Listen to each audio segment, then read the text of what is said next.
कुछ कविताओं में अभिमन्यु अनंत बहुत छोटी कविताएं हैं, मगर इन कविताओं के माध्यम से बहुत बड़ी बात उन्होंने कही है। ये आप्रवासी भारतीय हैं, जैसा कि आप देख पा रहे होंगे, नीचे लिखा है मॉरिशस में रहा करते हैं, दूसरे देश में, मगर यहाँ पर इन्होंने भारत की समस्याओं के ऊपर, उनकी चिंताओं पर बात की है। तो इन तीनों कविताओं में विशेष में बात करें तो शुद्ध साहित्य खड़ी बोली है, या कहें कि खड़ी बोली का प्रयोग किया गया है। शायद लिख लें कहीं, तद्भव शब्दों का प्रयोग किया गया है। कविताओं में तीखापन है, या कहें कि व्यंग है। तो तीन बातें इसमें हो जाती हैं। पहली कविता, नई सभ्यता। कल हमारी कुटियों में बिन पूछे तूफान दाखिल हो जाते थे, आज हमारे घरों में बिन दरवाजे खटखटाए जो चले आ रहे हैं, उनसे हमारी दीवारें और छतें नहीं, हमारी बुनियाद चरमरा रही है। इसका प्रसंग हो जाएगा कि हमारी परंपराएं आज वर्तमान में टूट के और नई चीज़ों को हम ग्रहण करते जा रहे हैं, मगर इन सब बातों में हमें बहुत ही सतर्कता बरतना है। व्याख्या लें सीधी। कल हमारी कुटियों में बिन पूछे, अभिमन्यु अनंत जी कहते हैं कि हमारे देश पर बहुत सारे आताताइयों का आक्रमण होता रहा। बहुत सारे लोगों ने, मुगलों ने, कभी अंग्रेज़ों ने हमारे देश पर शासन किया। बहुत सारे ऐसे आए जो लूट के बहुत हमारे देश को और अपने देश की तरफ ले गए। हमारी इच्छा से तो नहीं आए कि हमने बुलाया हो किसी को, मुगल आ जाओ, अंग्रेज आ जाओ, ऐसा नहीं हुआ। वो अपनी इच्छा से आए, मगर वो धीरे धीरे करके हमारे अंदर समाहित होते गए। उनके संस्कार, उनकी भौतिक सभ्यताएं हमारे अंदर चली गई। अंग्रेजों के जो व्यवहार हुआ करते थे, उनका पहनावा, उड़ावा, आचार व्यवहार, वो हमने धीरे धीरे ग्रहण कर लिया। क्योंकि लंबे समय तक जब हम किसी के संपर्क में भी रहते हैं तो निश्चित तौर से उसकी आदतें कहीं ना कहीं हमें प्रभावित करने लगती हैं। तो ऐसे ही हुआ कि कल हमारी कुटियों में बिना पूछे ताछे ये लोग आ जाया करते थे हमारे देश में, आते रहे, तूफान की तरह आते रहे। वो उनके संस्कार हमारे अंदर समाहित होते चले गए, पता ही नहीं चल पा रहा है। और आज हमारे घरों में बिना दरवाजे खटखटाए जो चले आ रहे हैं, और कुछ ऐसी सभ्यताएं हैं, कुछ ऐसे संस्कार हैं, कुछ ऐसी आदतें हैं, कुछ ऐसी परंपराएं हैं जो बिना पता ही नहीं चल रहा और हमारे अंदर समाती चली जा रही हैं। किसी ने हमसे कहा नहीं है कि आप हाथ मिलाइए, मगर हम हाथ मिलाने लगे। कभी हम चरण स्पर्श किया करते थे, अब सिर्फ झुकने लगे, आने लगी परंपराएं। कभी हम साड़ी पहनते थे, आज हम कपड़े हमारे और छोटे होते चले जा रहे हैं। कभी हम कुर्ता पजामा पहना करते थे पुरुष लोग, अब धीरे धीरे कहीं जीन्स और नए नए फैशन आ गए। इन्हें पता ही नहीं चल पा रहा और हम इनमें समाहित होते चले जा रहे हैं और ये हम में समाहित होते चले जा रहे हैं। मगर यहाँ पर कभी हमें सचेत करता है, समझाता है और कहता है कि जो चले आ रहे हैं उनमें विचार करने की आवश्यकता है।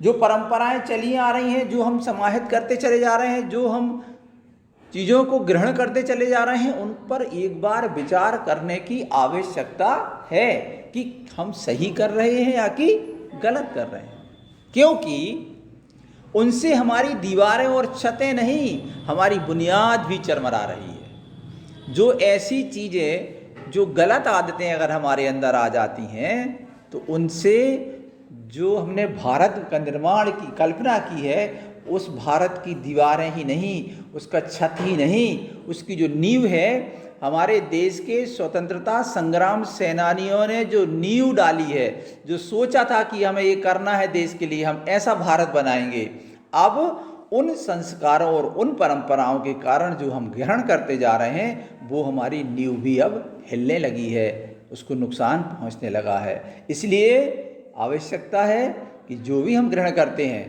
उस पर हम विचार करें, सोचें और फिर उन सारी बातों को हम मानें। दूसरा, अगली कविता जिसका पहली कविता से कोई संबंध नहीं है, इसका अलग ही है, तृप्ति।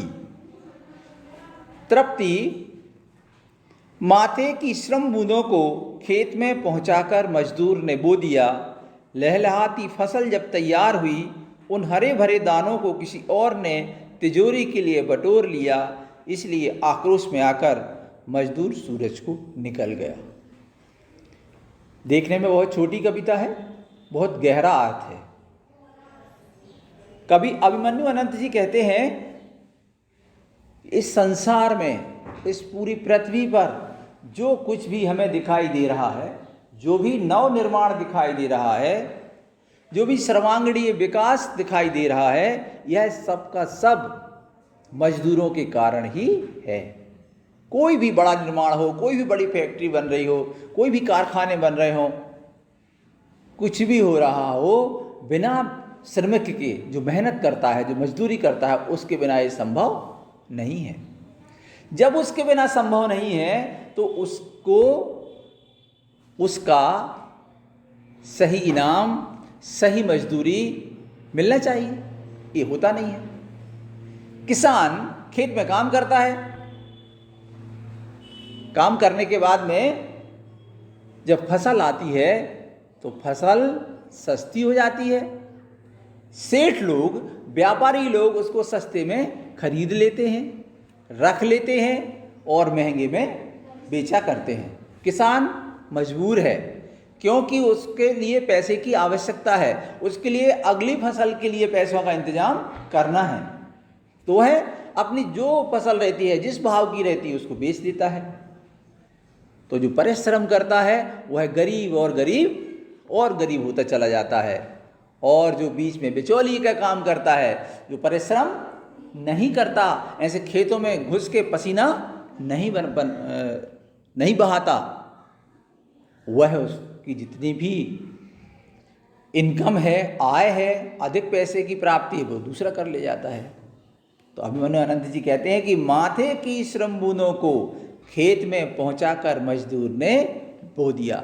अपने पसीने को बहाया और उसने खेत में बोया। उसके बाद फसल हुई, लहलहाती फसल हुई। जब उसने परिश्रम किया, मेहनत की, तो फसल लहलहाती हुई आ गई।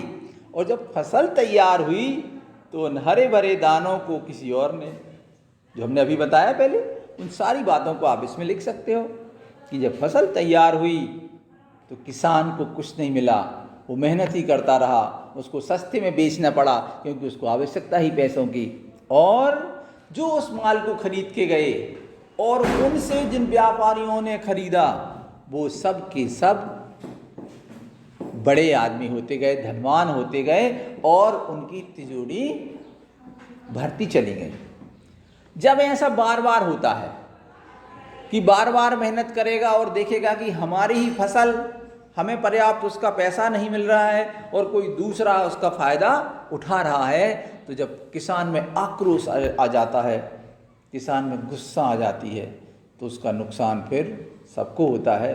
और फिर मजदूर, जब क्रांति आती है मजदूरों की, तो सूरज ख़त्म हो जाता है। इसका मतलब है कि बड़े लोग जो रहते हैं वो ख़त्म हो सकते हैं। क्रांति आती है, हो सकता है कि कुछ भी गलत, परिश्रम करने वाले, जो श्रम करने वाले, वो कुछ भी गलत कर सकते हैं।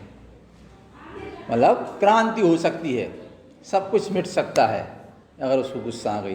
तो ऐसा नहीं करना है, उसका हम सबको ख्याल, क्या करना है, उसका ख्याल रखना है।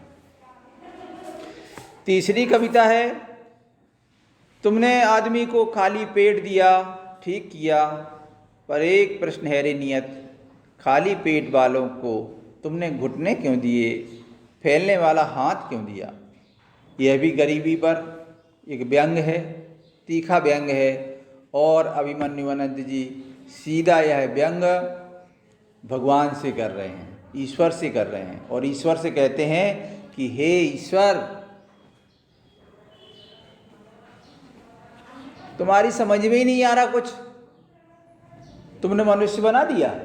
हम सब कहते हैं किसके बनाए हैं, हम सब ईश्वर के बनाए हुए कहते हैं। तो हम सबको ईश्वर ने बनाया, तो बड़े आदमी को भी ईश्वर ने बनाया और छोटे आदमी को, गरीब आदमी को भी ईश्वर ने बनाया।